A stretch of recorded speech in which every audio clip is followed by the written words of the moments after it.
안녕하세요. 딸 하나를 키우고 있는 30대 주부입니다. 저는 대체로 평범한 삶을 살았습니다.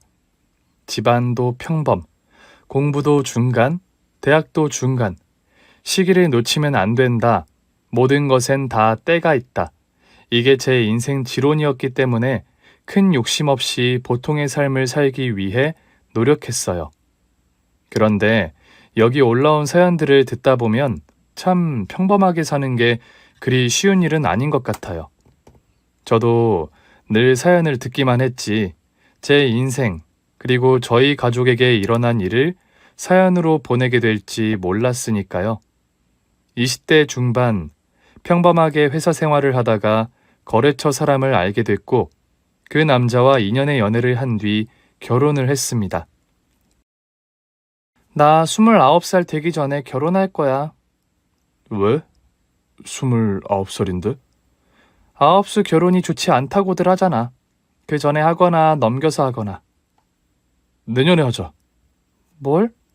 뭐긴 뭐야, 결혼이지. 내년에 하자고. 지금 생각해보면 세상에 이런 멋없는 프로포즈가 다 있을까요? 저 28살, 남편 나이 32살, 궁합도 안 본다는 4살 차이였던 저는 29살이 되기 전 결혼을 했습니다. 남편은 장남이었지만 남편의 남동생 서방님은 남편보다 더 일찍 결혼을 했습니다. 그런데 동서는 서방님보다 연상이었기에 저랑 나이가 같았어요. 그렇지만 결혼 후 동서는 저에게 꼬박꼬박 형님이라고 부르며 깍듯하게 대했죠. 제가 결혼할 때 이미 조카는 2살, 동갑내기 동서지만 결혼도 육아도 먼저 시작한 동서가 인생 선배처럼 생각이 되곤 했습니다. 동서지간이 어렵다고들 하지만 나는 우리 작은애, 그리고 이번에 우리 집안 식구가 된 큰애, 너희 둘이 나이도 같고 성품도 좋으니 잘 지낼 거라고 생각한다. 평생 아들만 둘 키우고 너희들 시아버지까지 남자들한테만 둘러싸여 살았는데 딸들이 생긴 것 같아서 마음이 좋구나. 그럼요, 어머니. 형님이랑 잘 지낼게요. 아무 걱정하지 마세요. 결혼 전엔 당연히 시댁 사정에 대해 아는 게 별로 없었지만 결혼하고 집안 식구가 되다 보니 이것저것이 궁금해지더라고요. 남편을 통해 대략적으로만 알게 되었습니다. 보통 장남이 개혼을 하는데 내 동생이 결혼을 좀 일찍 했지. 게다가 재수 씨가 민석이보다 나이가 많잖아. 자기랑 동갑인데 그래도 자기가 손윗사람이지. 뭐 불편하거나 그런 건 없지? 뭐 오히려 동서가 나이 같은 나한테 깍듯하게 형님 대접하니까 고맙지. 그런데 어떻게 결혼을 저렇게 일찍 했대? 동서 회사도 좋은 데 다니고 능력자잖아. 그러니까 말이야. 그거 알아? 재수 씨가 민석이 상사였던 거. 지금이야 민석이가 직장을 옮겨서 같은 회사 다니는 건 아니지만 재수 씨가 민석이 상사였어. 어머, 진짜? 동서가 연하의 서방님을 잡은 거구나. 반대지. 재수 씨가 일도 잘하고 카리스마 있는 성격이잖아. 민석이가 한눈에 반했다나? 엄청 따라다녔대. 둘은 좋다고 하는데 결혼까지 우여곡절이 좀 많았지. 너도 알다시피 우리 아버지가 좀 보수적이시잖아. 시댁 식구들은 다 무난한 사람들이었습니다. 딱 한 사람, 저희 시아버지 빼고요. 남편의 말처럼 좀 보수적이기만 하면 다행인데 제 생각엔 그 정도가 아니었어요. 지나치게 가부장적이고 권위적인 분이었습니다. 민석이가 결혼한다고 했을 때 재수 씨가 민석이보다 나이도 많지, 직급도 높지, 아버지 반대가 이만저만이 아니었어. 진짜 결혼이 엎어질 뻔했다니까. 민석이가 재수 씨 아니면 결혼 안 한다. 평생 혼자 살 거다. 아주 엄포를 놔서 아버지가 한 수 접고 들어간 거지. 어머, 정말? 아버님 너무하시다. 나이 몇 살 많은 게 뭐 어때서? 그리고 능력 좋으면 그게 뭐 나쁜 일이야? 그렇다고 뭐 동서가 서방님보다 많이 번다고 갑질을 하기를 해? 아님 뭐 무시를 해? 서방님한테 너무 잘하잖아, 동서. 그러니까 그건 나도 알고 엄마도 알지. 결혼한 지 얼마 안 된 자기까지도 딱 보면 아는 건데 딱 한 사람, 우리 아버지만 그걸 몰라. 모르는 건지 인정을 하기 싫은 건지 하여간 우리 아버지도 참. 하여간 여자가 잘난 꼴을 못 보는 남자들이 어딜 가나 꼭 있지. 남편의 말을 듣고 보니 동서가 더 대단하게 느껴지는 거였어요. 뭔가 동갑내기, 또 같은 여자로서 생각해도 멋있더라고요. 그런데 남편의 말처럼 정말 시아버지가 동서를 탐탁치 않게 생각하는 게 좀 느껴졌습니다. 명절에 모이면 아버님의 타겟은 늘 동서였어요. 둘째 너, 요즘도 일한다고 늦게 들어오고 그러냐? 준호는 잘 챙기는 거지. 애가 한창 엄마 필요한 나이인데. 아버지, 이 사람 덕분에 저희 잘 살아요. 어머니 아버지께 드리는 용돈도 다 이 사람이 버는 거고요. 그리고 일이 바빠도 살림 하나 소홀하게 안 합니다. 그런 말 자꾸 들으면 서운하니 그만하세요. 어이구, 사내 자식이 그게 자랑이냐? 자랑이야? 못난 놈 같으니라고. 여자 손에 잡혀서 빌빌거리고 사는 꼴이라니. 저 빌빌거리고 안 살아요, 아버지. 아니 이놈 자식이. 어디 아버지한테 꼬박꼬박 말대꾸야. 너 나 늙었다고 무시해? 그만해요. 당신, 아니 우리 둘째 며느라가 능력 있고 참하다고 내 친구들도 칭찬 일색인데 당신도 참. 으헣! 어디 지금 남자들 대화에 끼어들어? 이씨 반반 떨어져. 국도 다 식었네. 가서 국이나 떠와. 국 더 드릴게요, 아버님. 정말 평화로운 시댁인데 아버님이 저렇게 하실 때면 살 얼음판을 걷는 것 같았죠. 그래도 서방님이나 어머님께서 동서 편을 많이 들어주셨어요. 남편은 대놓고 누구 편을 들지는 않고 그냥 적당히 말리고 하는 정도? 남들은 며느리 사랑은 시아버지라고 하는데 동서나 저나 그런 건 정말 남의 집 이야기였죠. 시어머니가 시키는 시집살이는 없었지만 고약한 성격의 시아버지 비위 맞추는 일도 쉬운 건 아니더라고요. 먹은 것 다 정리하고 쉬는데 동서가 차를 내오며 제 옆에 앉더라고요. 힘드시죠, 형님. 식구가 많진 않아도 또 음식은 다 하니까요. 아니야, 동서. 동서가 고생했지. 동서는 어떻게 그렇게 음식도 잘해? 아니에요, 형님. 그냥 저도 결혼하고 어머님께 조금씩 배운 거죠. 전 그래도 아주버님 결혼하시고 형님이 생겨서 너무 좋아요. 그래? 나도 동서가 나이도 나랑 같고 해서 마음도 편하고 그러네. 그래도 동서보다 늦게 했잖아, 결혼을. 동서한테 많이 배울게. 아버님 때문에 많이 힘들지. 그냥 옛날 분이시잖아요. 사실 형님, 저는 부모님이 두 분 다 일찍 돌아가셨어요.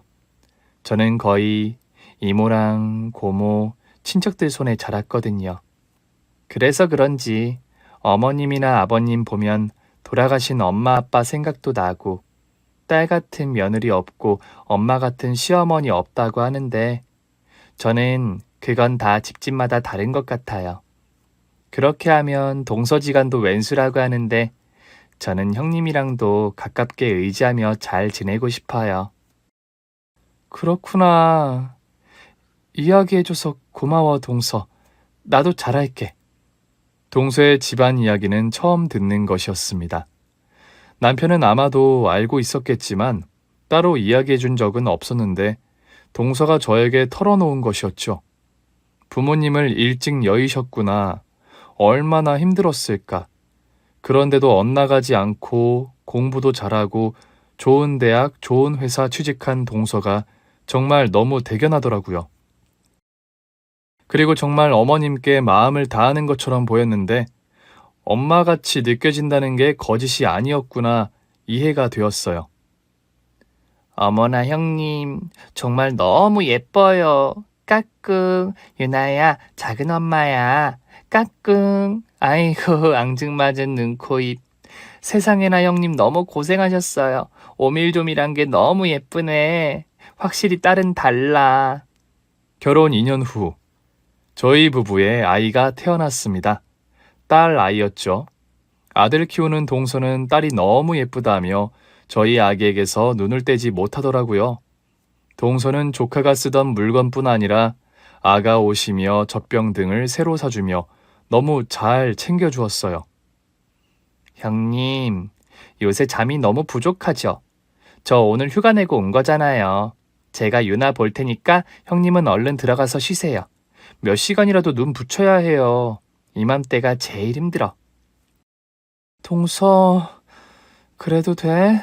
준호도 있는데 둘이나 보기 힘들지 않겠어? 준호도 낮잠 시간이고 아기도 제가 분유 먹이고 재울게요. 형님 얼른 들어가세요. 고마워, 동서. 남편 퇴근까지 정말 매일같이 혼자 아기 보며 틈틈이 살림에 지친 나날들이었는데 동서는 쉬는 날 저희 집에 와서 아기를 봐주고 제가 눈 붙이는 사이 밀린 집안일도 도와주곤 했습니다. 정말 친자매처럼요. 그런 동서가 너무 고마웠어요. 조카와 우리 아이 나이차가 좀 나지만 커서는 남매처럼 잘 지내면 좋겠다. 나중에 커서 학교도 같이 다니고 그런 생각이 들 만큼 어느새 저도 동서를 자매처럼 의지하게 되었습니다. 그러던 어느 날 정말 마른 하늘에 날벼락 같은 일이 생기고 말았어요. 여보세요? 무슨 말이야, 엄마? 어디라고? 여보, 빨리 일어나. 우리 병원 가야 해. 무슨 일인데 그래? 서방님이 야근을 하고 퇴근하던 길에 음주 차량에 치여 사고를 당한 것이었어요. 아기가 너무 어려 어디 맡길 곳도 없고 아기를 데리고 남편과 함께 병원으로 달려갔습니다. 어머님은 사고 소식을 들은 뒤 실신을 해서 입원하셨고 동서는 넋이 나간 표정으로 병원에 있었죠. 동서, 이게 무슨 일이야? 세상에, 동서. 형님, 오셨어요? 밤중에 놀라셨죠? 형님, 제가 너무 정신이 없어서. 엄마, 우리 병원 왜 왔어? 아빠는? 나 아빠한테 갈래. 아무것도 모른 채 병원에서 아빠를 찾는 조카를 보니 정말 가슴이 찢어지는 것 같더라고요. 그렇게 저희 식구 모두는 응급수술에 들어간 서방님의 수술이 잘 끝나길 기다리고 있었어요. 그러나 그렇게 온 식구의 간절한 기도와 바람에도 불구하고 서방님은 그날 새벽 돌아오지 못할 먼 길을 떠나고 말았습니다. 민서가, 내 아들, 불쌍한 내 아들. 뭐가 그리 급해서 이렇게 일찍 떠났어? 아이고, 둘째야, 아가야, 앞으로 어떡하니? 어머님, 너무 착한 그 사람 어떡해요? 엄마, 왜 울어? 엄마, 우리 집에 가. 아빠도 같이 가. 장례식이 끝날 때까지도 음주 가해자는 사과도 없었습니다. 서방님을 친 뒤에도 몇 킬로를 더 도망가다 가로수를 들이받고서야 멈춘 차. 너무 억울하더군요. 운전자는 경미한 부상을 입었고 재판에 넘겨졌습니다. 처벌이 강력해야 한다고 생각해요. 처벌을 강력하게 받은들 떠난 사람이 돌아오지 않지만 잘못을 했으면 벌을 받아야 하잖아요. 마음을 추스를 새도 없이 동서는 재판 과정을 지켜보며 조카를 돌보아야 했습니다. 그즈음 동서는 잠시 휴직을 신청했던 것 같아요. 일까지 하는 것은 무리였으니까요. 집안을 송두리째 망쳐놓은 가해자가 원망스러웠습니다. 그런데 그 가해자만큼이나 참을 수 없는 건 저희 시아버지였어요. 식구끼리 서로 보듬으며 견디기도 힘든 시간이었는데 시아버지는 서방님이 그렇게 된 걸 다 동서 탓으로 돌리더군요. 너 같은 것 때문에 내 아들이 그렇게 된 거다. 네가 남자 길을 죽여놓으니까 걔가 몇 푼이라도 더 번다고 야근을 하다가 그 사고가 난 거 아니냐? 하여간 기세고 드센 것은 애초에 집안에 들이는 게 아니었는데 가려면 네가 가야지. 왜 내 아들을 잡아먹어, 이 사악한 것아! 그만해요, 당신 제발. 동서를 향해 삿대질을 하며 분풀이라도 하려는 듯 악에 바친 시아버지. 그 시아버지를 어머님께서 온몸으로 막아서며 말리고 있을 때였어요. 이 옆에 내가 어딜 가로막아? 저리 안 비켜? 아! 시아버지가 어머니를 강하게 밀쳤고 어머니는 그대로 넘어져 탁자 모서리에 머리를 부딪혔어요. 어머님 괜찮으세요? 어머님 그만하세요. 큰애 너까지 대드는 거냐? 이 집구석 여자들 하나같이 아주 정상이고 제대로 정신 박힌 멀쩡한 게 하나도 없어. 그러니까 내 아들이 그렇게 됐지. 아들을 잃은 상실감에 정말 정신이라도 나간 걸까? 이해할 수가 없는 시아버지의 기행은 계속되었습니다. 네 시합이 또 시작한 것 같다. 네? 시작하다뇨? 뭘요? 노름 말이다, 노름. 젊을 때부터 노름병이 있었단 네 시애비. 한동안 잠잠해서 끄는 것 같더니 아주 요새는 경마장이며 화투판이며 노름판에서 산다 살아. 아이고 내 팔자야. 첫째야 둘째야. 나 용돈 그거 다 필요 없다. 니들이 주는 용돈 그거 다 노름판에 가서 날리고 온다. 그러니까 그냥 끊어버려. 돈 나올 구석 없으면 그 짓거리도 관두겠지. 시아버지는 공무원으로 퇴직을 한 상황이었어요. 그동안 며느리한테 흉보이기 싫다고 어머님께서 말씀하지 않아 몰랐었는데 젊었을 때부터 노름바닥에서 유명했다고 하더라고요. 공무원이라 걸리면 징계고 나중에 연금도 못 받는다고 어머님께서 온갖 곳을 따라다니며 말린 탓에 끊었다고 한 건데 서방님이 그렇게 된 이후 시아버지는 다시 노름판에 발을 담갔어요. 어머님은 동서의 집에서 보내는 시간이 많아졌습니다. 저도 아기를 데리고 동서를 살피는 날이 많았어요. 제가 아기 낳고 고생할 때 동서가 저를 돌봐 주었던 것처럼요. 여보세요? 이 옆에 내 어디야? 어딜 싸돌아 다니느라고 집구석에 붙어있질 않아? 늦바람이라도 났냐? 당장 안 들어와? 여기 둘째네요. 세상에 늦바람 같은 말도 안 되는 소리 입에 담지도 말아요. 아니 내가 오늘 둘째네 간다고 말했잖아요. 당신이 잊어버리고선 왜 이렇게 나한테 승질을 내요, 승질을 내긴. 노름을 하는 것만으로도 충분히 어머님께 고통이었는데 시아버지는 그 나이에도 저희 어머님에 대한 의처증이 심각한 분이었어요. 조카도 함께 돌봐야 하고 동서도 너무 걱정이 된지라 어머님께서는 동서 집에 자주 가셨거든요.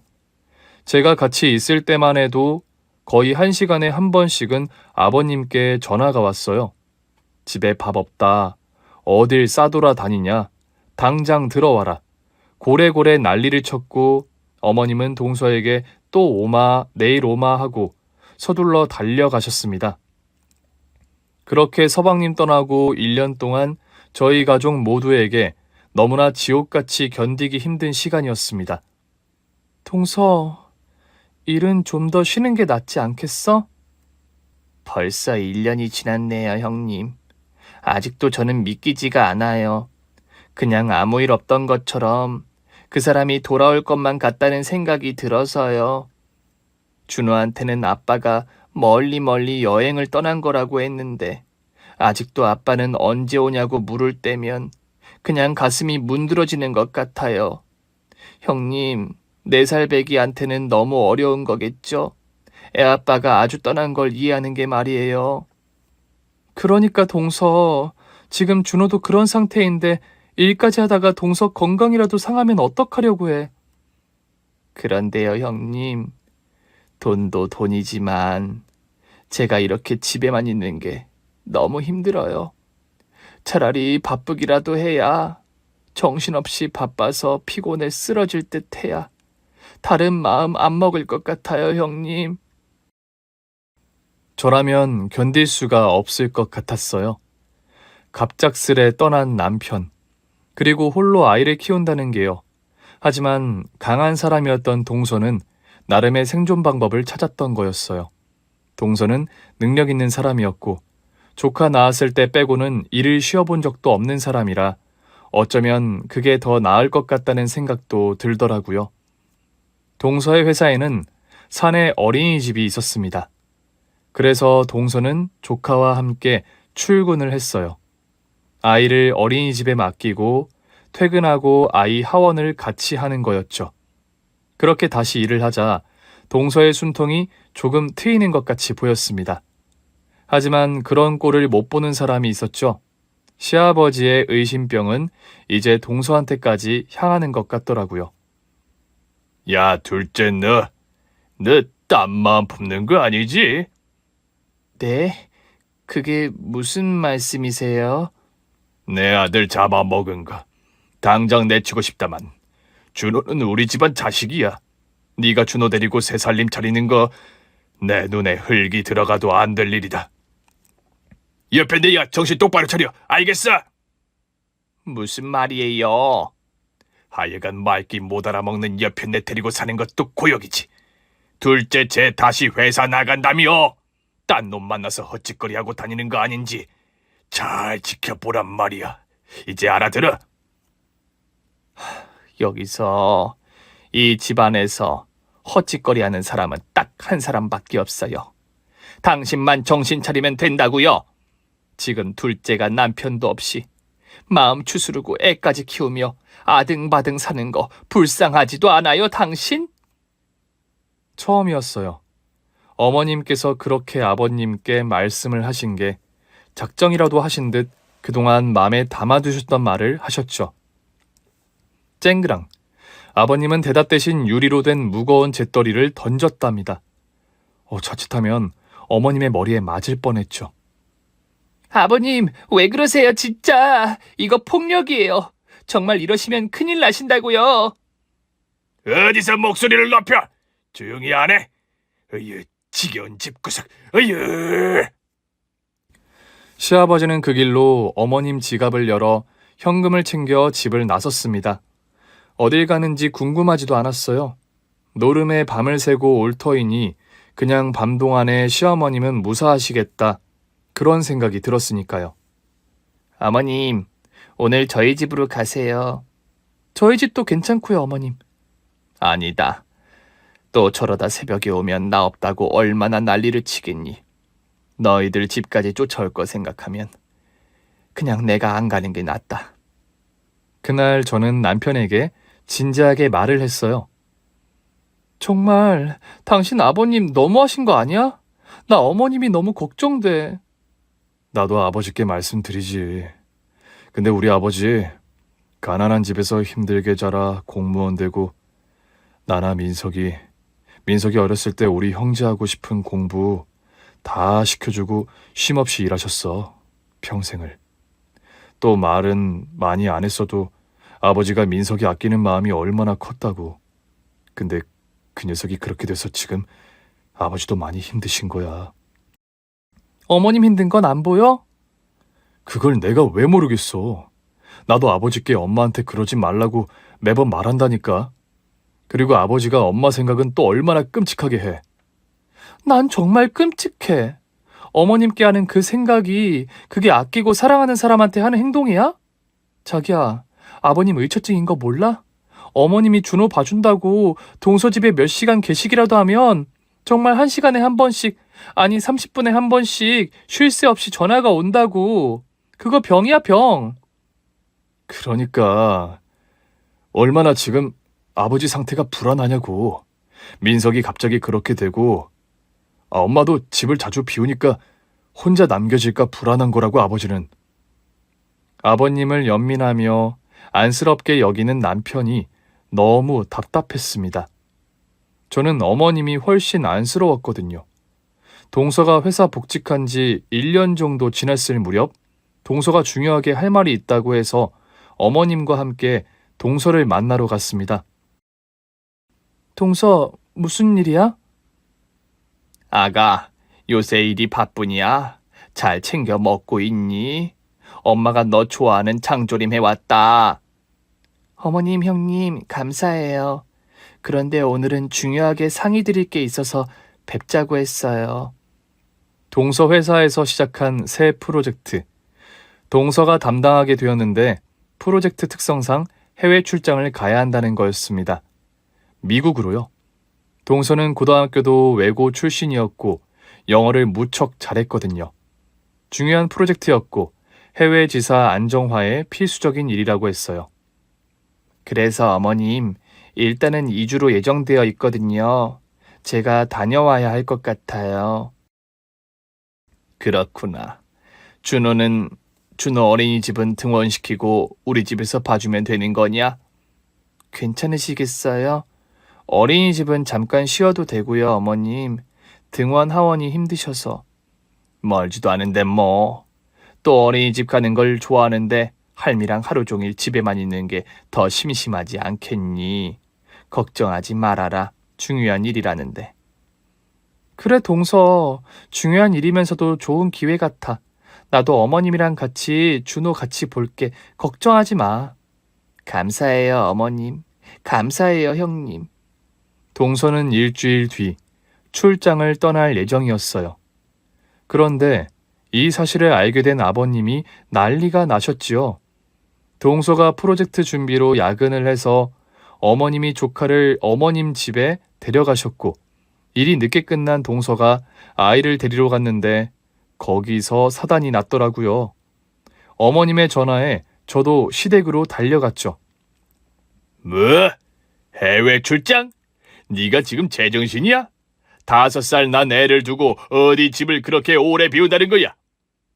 아버님, 그런데 제가 회사에 다니는 이상 꼭 해야 하는 일이에요. 딱 2주예요. 프로젝트 잘 마치면 성과급도 있고. 안 돼! 네 시어머니 불쌍하지도 않냐? 몇 시간도 아니고 꼬박 2주나. 어떻게 5살 낸 애를 보라는 거야? 너 솔직히 말해봐. 출장도 거짓말이지. 너 뭐 딴 놈 생겼어? 오호라, 2년 지나니까 떠난 남편은 그새 있고 이제 딴 주머니 차겠다는 심보 아니야. 이것 봐라. 내가 그 속을 모를 줄 알고? 아이고, 민서가 떠난 사람만 불쌍하지. 아버님, 동서 해외 출장 가는 거 맞고요. 준호는 저도 같이 돌볼게요. 시끄럽다. 다 필요 없고 너 그 회사 당장 때려쳐라. 네? 아니, 당신 무슨 말이 되는 소리를 해요. 회사를 때려치우면 준호랑 애미 어떻게 살라고. 내가 지금 준호 봐주고 하는 것도 둘째가 꼬박꼬박 용돈 주고 있다고요. 그 돈이 다 어디서 나는 건데. 뭐 꼭 애를 봐줘야 돈을 주는 거야? 네가 우리 집안의 한 일을 생각하면. 그리고 민석이 보험금, 내 아들 목숨값, 그것도 다 네가 챙겼잖아. 부족한 게 뭐 있다고 일을 크게 만드냐고. 여자가 말이야 욕심이 과해. 둘째야, 준호 데리고 얼른 집에 가라. 얼른. 왜 말을 못하게 해? 내가 뭐 틀린 말 했어? 첫째 너라도 말을 해봐라. 내 말이 들리냐? 아버님, 진정하세요. 막무가내인 아버님을 붙드는 사이 동서는 조카를 데리고 집으로 갔습니다. 그리고 일주일 뒤 동서는 출장을 떠났어요. 조카는 어머님 댁에서 지내게 되었지요. 저희 집에서 본다고 했지만 아버님이 저도 못 믿겠다고 하더군요. 무슨 조카가 인질이라도 되는 것처럼 조카를 데리고 있어야 동서가 딴맘 안 먹고 집에 온다고요. 그렇게 열흘이 지났습니다. 어느 날 어머님께 급하게 전화가 왔어요. 둘째야, 아이고. 어머님, 무슨 일이세요? 너도 바쁜데 미안하다. 준호 목욕시키고 나오다가 욕실에서 미끄러져서. 어머나, 어머님 괜찮으세요? 허리가 좀 삐끗했지 뭐냐. 어머님, 병원 가셔야 해요. 제가 모시고 갈게요. 그래, 병원도 병원인데 준호를 어떻게 해야 할지. 둘째 오려면 아직 더 남지 않았니? 그렇죠. 걱정 마세요, 어머님. 치료 받으셔야 하고요. 제가 준호, 저희 예빈이랑 같이 볼게요. 그래, 고맙다, 첫째야. 갑작스러운 사고로 허리를 다치신 어머님. 다행스럽게 척추까지는 아니었지만 삐끗하셨기에 안정이 필요한 상황이었어요. 그렇게 어머님의 부탁으로 조카를 데리러 시댁에 갔습니다. 이거 봐라. 이거 내 이럴 줄 알았어. 애 엄마가 없으니 늙은 노인네가 손주 돌보다 힘에 부쳐 이렇게 다친 거 아니야? 출장이고 뭐고 애미 당장 들어오라고 해라. 이게 다 지 자식 내 베개치고 바깥 일로 싸돌아 댕기기 바쁜 애미 때문 아니냐? 아버님, 어머님 다치신 건 저도 속상하고 안타까운 일이지만 이것도 동서 때문에 생긴 일이라는 건 말도 안 되는 억지예요. 준호도 듣는데 그만하셔요. 이게 아주 못된 버릇을 배우고 물들어가지고 어디서 자꾸 말대꾸야? 손이 사람이라는 게 기강을 못 잡으니 아주 막 나가는 거 아니야? 당신 나 걱정하는 사람 맞아요. 애들 그만 괴롭히고 그렇게 걱정되면 나 병원이나 좀 당신이 데려가요. 망할 놈의 집구석 하나같이 대동단결해서 바락바락 말대꾸하며 집안 어른아이기를 우습게 하는 게 아주 집안 꼴 잘 돌아간다. 잘 돌아가. 조카의 귀를 막고 도망치듯 시댁을 나와 집으로 향했어요. 며칠 뒤에 동서가 오니까 그때까지 잘 데리고 있어야지 하는 생각이었습니다. 그런데 조카가 좀 이상했어요. 엄마를 못 본 지 거의 10일이 다 되어 가는데 이상하게도 한 번도 엄마를 찾지 않더라고요. 아빠 떠나고서는 매일같이 아빠를 찾던 아이인데 조카 마음 상태가 걱정이 되더라고요. 같이 집에서 지내기를 며칠. 날짜를 보니 내일이면 동서가 돌아오는 날이었어요. 저녁 먹이고 저희 아이를 재우는데 조카가 방에서 나와 머뭇머뭇하는 겁니다. 준호야, 잠이 안 와? 얼른 자야지. 내일이면 준호 엄마 오지. 엄마 온다, 준호야. 엄마 보고 싶지? 조카가 한 발 다가오며 저에게 할 말이 있다는 겁니다. 큰엄마, 이거 비밀인데요. 엄마랑 할머니가. 조카가 저에게 다가와 귀뜸을 하는 순간 저는 너무 놀라 입을 틀어 막았네요. 큰엄마, 엄마는 여기 다시 안 올 거예요. 그리고 할머니랑 내가 엄마한테 갈 거래요. 할아버지 알면 큰일 난다고.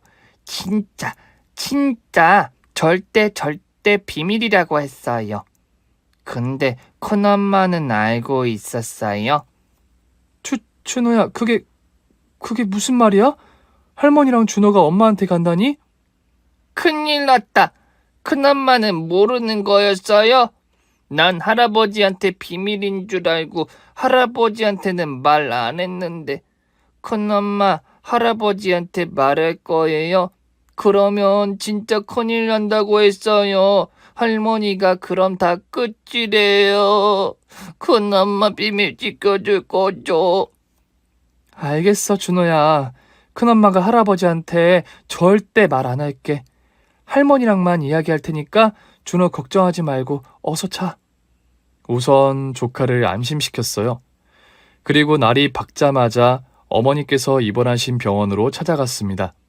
조카 말이 사실이라면 동서와 어머님이 정말 엄청난 일을 꾸미고 있는 거 아니겠어요?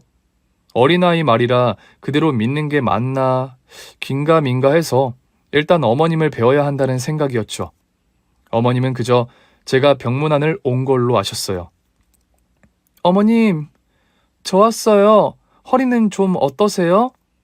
제가 들어갈 때까지 서서 창문을 보며 스트레칭 하던 어머님께서 당황하시며 바로 침대에 누워버리는 거예요. 설마 허리 다친 것도 거짓말인가? 떨리는 마음을 다잡고 어머님께 다가갔습니다. 그네 왔구나. 아이고, 네가 고생이 많다. 내가 며칠 입원을 해야 할 것 같은데. 조용히 다가가 속삭이듯 어머님께 말했지요. 어머님, 지금 혹시 아버님이 병원에 계세요? 네 시아버지 좀 전까지 있다가 또 돈 챙겨서 나갔다. 노름도 병이지 병. 못 고치는 불치병. 아주 내가 진짜 아픈가 아닌가 의심병이 도져서 며칠 병원을 지키더니 그것도 작심 3일이지. 네 시아버지 3일을 못 버티고 나갈 줄 알았지. 마침 잘 왔다. 준호는 잘 있지? 시아버지가 안 계시다는 말에 우선 안심이 되었지요. 그리고 같은 병실 쓰는 환자들 듣는 귀도 신경이 쓰여서 말도 못하겠더라고요. 어머님, 괜찮으시면 저랑 산책 좀 해요. 산책? 아니, 내가 허리가... 걸으실 수 있죠, 어머님. 조용한 곳에서 저랑 이야기 좀 해요. 어머님도 제가 뭔가 알고 있다는 걸 눈치채신 듯 눈을 질끈 감았다 뜨곤 옷을 챙겨 입으셨어요. 병원 뒤쪽에 있는 공원으로 어머님을 모시고 갔습니다. 어머님, 제가 사실 준호한테 들었어요. 어머님이랑 준호 동서 있는 곳 미국으로 가신다는 게 정말이에요? 어머님은 깊은 한숨을 쉬다가 이내 눈물을 흘리며 제 손을 붙잡으셨어요. 큰애야, 내가 정말 미리 말 못해서 미안하다. 근데 나나 네 동서, 준호, 이렇게는 못 살겠다. 너도 그동안 봐와서 내가 어떻게 사는지, 네 동서가 어떤지 잘 알지 않니? 네가 돕질 못하겠다면 그냥 조용히만 있어다오. 오래오래 준비했던 거다. 아이고. 너무 혼란스러웠어요. 야반도주 같은 걸 생각하시는 거구나. 아니, 어떻게 그런 일이 가능한 거지? 언제부터 무슨 준비를? 자세한 이야기를 더 들어보니 정말 제 생각보다 오랜 기간 많은 것을 준비했더라고요. 민석이 떠나고 1년 정도 지났을 때인가 내가 둘째한테 먼저 말했었다. 능력도 있고 젊은 애인데 민석이가 너무 일찍 가버렸지 않니? 1년 휴직하는 동안 애가 말라 비틀어져 가고 속이 썩어 문드러져 가는 게 보여서 내가 그걸 곁에서 보는 내가 너무 힘이 들더구나. 그러니까 1년 전 어머님은 반찬을 싸들고 동서를 찾아가서 말씀하셨다고 했어요. 나 왔다. 어머님 오셨어요. 몸은 좀 어떠냐? 잘 챙겨 먹고 있어? 준호도 준호지만 네 몸도 챙겨야지. 어머님이 자주 오셔서 제가 또 어머님 반찬 좋아하잖아요. 챙겨주신 것 매번 감사하게 잘 먹고 있어요. 덕분에 기운도 차리고 있고요. 둘째야, 1년 짧다면 짧고 길다면 긴 시간이지. 누군가는 1년밖에 안 됐다고 하지만 너 보면 이건 사람 사는 게 아닌 것 같다. 나도 아직 그 일이 생각나면 자다가도 눈물이 쏟아지고 먼저 간 내 아들 생각하면 가슴이 그냥 타들어간다. 그래도 둘째야, 산 사람은 살아야 하지 않겠니? 너 앞길이 구만리, 너무 창창한 나이다. 이 시애미 말 잘 들어라. 네가 우리 집 사람이라는 네 시애비 말, 그런 거 하나 신경 쓰지 마라. 네가 좋은 사람이 생기든 아니면 그냥 이 지긋지긋한 집구석이랑 연을 끊고 싶든 네 마음 가는 대로 해라. 응? 언제든 새 출발해도 괜찮다. 내가 복이 없어 아들 먼저 보낸 거지. 네가 무슨 죄냐? 내가 사돈어른 사부인 뵌 적이 없지만 너 이렇게 사는 거 보면 하늘에서도 맘 편히 못 지내실 것 같구나. 내가 그냥 하는 말이 아니라 정말 네가 내 딸 같아서 너를 딸로 생각해서 하는 말이야. 어머님, 저도 어머님이 정말 제 엄마 같았어. 그렇게 두 사람은 손을 맞잡고 한참을 울었다고 했죠. 어머님의 간곡어린 부탁, 진심을 들은 동서는 무언가를 결심한 것 같았다고 합니다. 어머님을 조용히 찾아가 이야기를 했다고 하죠. 어머님, 우리 같이 떠나요. 어머님이랑 준호 새 출발 같이 해요, 어머님. 저 어머님만 두고는 못 가겠어요. 같이 떠나자니 그게 무슨 말이니? 동서는 그때부터 차분하게 모든 계획을 세웠습니다. 해외 출장은 진짜였습니다. 큰 프로젝트라 엄청 일찍 잡혀있던 계획이었죠. 다만 단기 출장이 아니라 해외 지사에서 최소 3년, 오래 근무를 하는 조건이었고 동서는 복직과 동시에 그 제안을 수락했던 것 같아요. 회사에서 동서의 능력과 상황을 고려해 해외 근무자로 추천을 한 거였어요. 한국을 떠나 일에 집중하면 좋겠다는 회사 측의 배려였죠. 물론 가장 큰 걸림돌은 시아버지였습니다. 장기 출장이 아닌 장기 근무. 근데 어머님은 어떻게 미국에 들어가시려고요? 우선 관광 비자로 들어가려고 한다. 둘째가 준비해줘서 여권도 만들고 비자도 준비했다. 1년도 넘게 걸렸지 뭐니. 어머니 짐은요? 짐은 다 어떻게? 네 둘째 짐은 근무 가기 한참 전에 필요한 것 챙겨서 다 붙였다. 준호 짐도 같이. 나야 뭐 가져갈 게 많지도 않구나. 옷가지랑 그런 것만. 여행 가방 둘째 집에 두고 계속 조금씩 옮겨놓고 있었지. 첫째야, 이제 거의 다 됐어. 비행기 티켓도 둘째가 끊어놨다. 네 시애비 몰래 준호 데리고 공항 가서 비행기만 타면 된다. 내 평생 미련하게 네 시애비 떠나 살 생각 해본 적도 없는데 민석이 그렇게 되고 둘째 말 들으니 진짜 새로운 세상 삶을 꿈꾸게 된 거야. 알겠어요, 어머니. 전 정말 이걸 오늘 처음 들어서 혼란스럽지만 생각 좀 해볼게요. 너무 걱정 마세요, 어머님. 저도 충분히 동서나 어머님 마음 이해해요.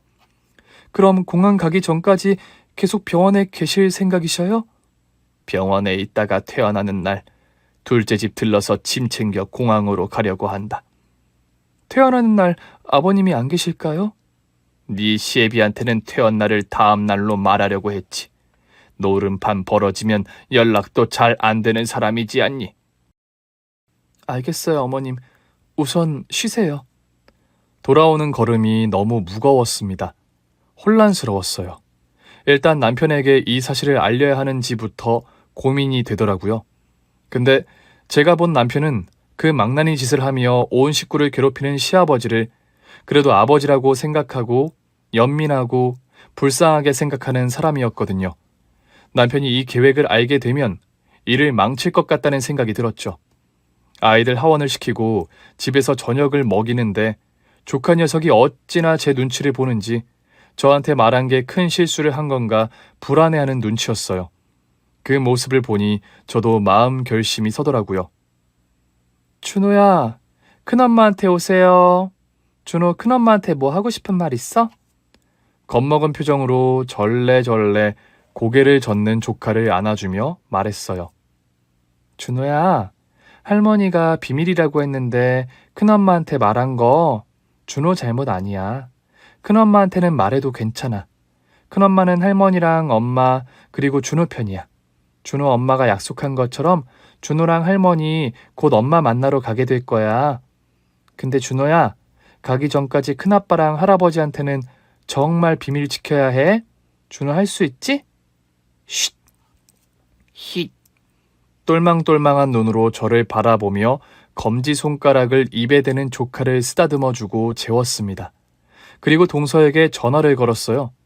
준호를 통해 그리고 어머님께 다 들었다고요. 형님, 제가 죄송해요. 걱정 많이 되시죠? 제가 미리 말을 했어야 하는데 형님은 믿을 만한 사람인데 그냥 이게 아버님 아시면 다 끝나는 일인 것 같고 아주버님 마음이야 제가 모르니 이렇게 되었어요. 동서, 어머님 말씀 듣고 나도 고민 많이 해봤어. 아버님이 동서 곱게 안 보시는 거며 아니 괴롭히는 거 옆에서 같이 보고 당하는 나도 너무 힘들었어. 그리고 어머님을 돌보시기는커녕 밖으로만 도시면서 집착만 너무 심하시고 내가 도울 수 있는 게 있을까? 동서와 긴 통화, 상의 끝에 어머님과 조카를 공항에 데려다 줘야겠다고 생각했어요. 조카는 저랑 있으니 어머님이 병원에서 나와 동서 집에서 만나면 차에 짐을 싣고 공항으로 가야겠다, 그렇게 생각을 했지요. 근데 어머님, 정말 여길 떠나서 그 먼 곳에 괜찮으시겠어요? 남들이 서방 버린 거라고 욕해도 그런 거 하나 신경 안 쓰고 살란다. 내가 지금까지 몇십 년을 참고 살았는데 욕하는 사람들이 인생 대신 살아주는 것도 아니고 나도 거기서 할 수 있는 일 찾아보련다. 이거저거 알아보니 LA에서는 영어 못해도 다 잘 산다더라. 그렇죠. 그리고 첫째야, 분명 나중에 이 사실을 알면 네 아버지 난리 칠 건데 그냥 너는 딱 모른 척해라. 아무것도 몰랐다고. 그 양반이 뭐 설마 미국까지 따라오려고? 그냥 연금이나 꼬박 받으면서 살겠지. 그거나 안 까먹어도 그 양반 살 수 있다. 네 시애비 모신다는 생각도 그냥 하지 말아라. 그저 떠나고 난 뒤 애먼 너나 예빈이 애비 괴롭힐까 그게 걱정이구나. 어머님, 그건 걱정 마세요.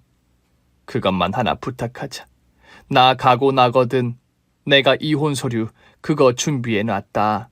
네 시애비가 나중에 그거 도장만 찍으면 되는 건데 장롱 제일 밑에 칸 서랍에 넣어두었는데 그거나 나중에 네 시애비 보는 곳에 조용히 두고 나오면 된다. 그리고 둘째 집도 다 내놓았다. 우리 가고 나면 사람들이 와서 남은 짐도 싹 처리하도록 미리 손 써놨다. 알겠습니다, 어머님. 어머님 말씀대로 할게요. 그리고 드디어 어머님과 조카가 떠나는 출국 당일이 되었어요. 새벽부터 너무 가슴이 두근거렸지요. 오후 비행기이니 공항에 점심에 일찍 도착할 계획이었습니다. 저희 딸 어린이집 등원을 시키고 조카를 챙겨 동서집으로 갔어요. 캐리어 큰 거 2개, 기내용을 다 차에 싣고 나자 병원에서 퇴원한 어머님이 동서집으로 오셨어요. 어머님, 짐은 다 실었어요. 이제 공항으로 가시면 되어요. 그래, 준호야. 할미한테 오렴. 큰엄마 차 타고 비행기 타러 가자. 엄마 만나러 가자. 그때 휴대폰 소리가 울렸고 액정을 본 순간 숨이 멎는 줄 알았습니다. 시아버지 전화였어요. 안 받을까 고민도 했지만 떨리는 마음으로 전화를 받았죠. 첫째야, 네 시애미 전화를 안 받는다. 너 오늘 병원 가냐? 전화는 왜 안 받아? 물리치료 받는 중 아니실까요? 치료 계속 받으시더라고요.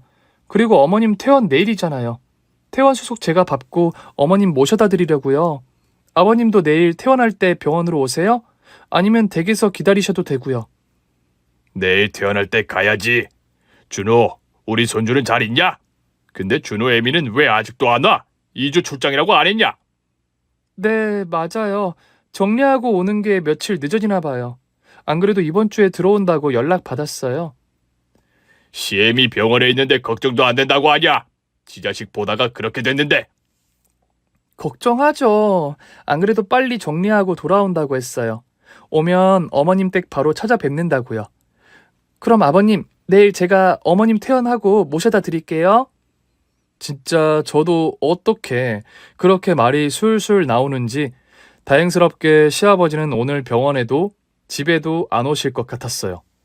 노름하다가 집 비우는 게 이렇게 고마울 때가 있을까요? 전화를 끊자마자 저는 시어머니와 조카를 태우고 공항으로 향했습니다. 출국장에서 마지막 인사를 했지요. 어머님, 비행 잘하시고요. 도착하면 동서편으로 연락 주세요. 준호야, 할머니 말씀 잘 듣고 엄마랑 잘 지내야 해. 나중에 큰엄마가 할머니랑 엄마 준호 보러 갈게. 큰엄마 고맙습니다. 안녕히 계세요.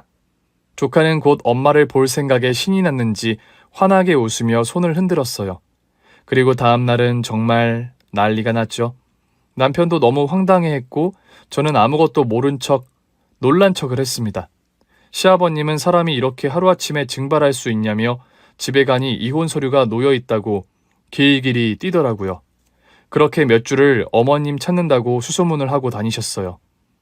술로 지새우길 몇 개월, 결국 시아버지는 이혼 서류에 도장을 찍고 제출했습니다. 그리고 그때서야 남편에게 모든 사실을 말했지요. 어머님 동서 조카와 함께 미국에서 잘 지낸다고요. 제가 모든 걸 알고 있었다는 것에 배신감을 느꼈지만 어머님 생각을 하며 이해를 하더군요. 그 뒤로도 남편은 가끔 혼자 아버님을 찾아뵈었고 사실상 저는 거의 연을 끊다시피 하고 살았습니다. 물론 어머님 동서와는 자주 통화를 했어요. 어머님, 그 이혼 서류 말인데요. 아버님이 도장 찍고 제출하셨어요. 그러니 어머님 잘 지내시는 거죠? 그럼 둘째가 회사 다니고 바쁘지. 그리고 나도 여기 한인 애기 봐주는 일도 하고 잘 지낸다. 몇 개월 지나고 또 소식이 들렸습니다. 어머님이 그곳에서 좋은 분을 만나셨다는 이야기요. 어머님과 나이도 비슷한데 사별을 한 한국분을 만나신다고 했어요. 결혼을 하면 영주권도 나오고 신분 문제가 해결된 셈이지요. 100세 시대라고 하는데 남은 인생 고생만 하셨던 저희 어머님 곁을 든든하게 지켜주실 분이기를 바라는 마음입니다. 어머님과 동서, 조카는 미국에서 잘 지내고 어느 정도 미국 생활이 안정될 무렵 남편과 저희 아이를 데리고 미국으로 여행을 다녀왔어요. 그렇게 미국에 있는 어머님을 찾아뵈며 저희는 잘 지내고 있답니다. 지금도 어머님과 조카를 공항에 데려간 날을 생각하면 007 작전 같아 흡사 떨리기도 합니다만 그래도 동서와 어머님의 새로운 시작에 도움이 되었다는 생각으로 살고 있습니다. 살다 보니 그렇게 결단을 내려야 하는 순간이 한 번은 있는 것 같더군요. 청취자 여러분도 그 순간 현명한 결단으로 행복한 삶을 사시기를 바랍니다. 감사합니다. 오늘 준비한 사연은 여기까지입니다. 재미있게 들으셨다면 구독과 좋아요, 알림 설정까지 눌러주세요. 그럼 저는 다음 사연으로 찾아뵐게요.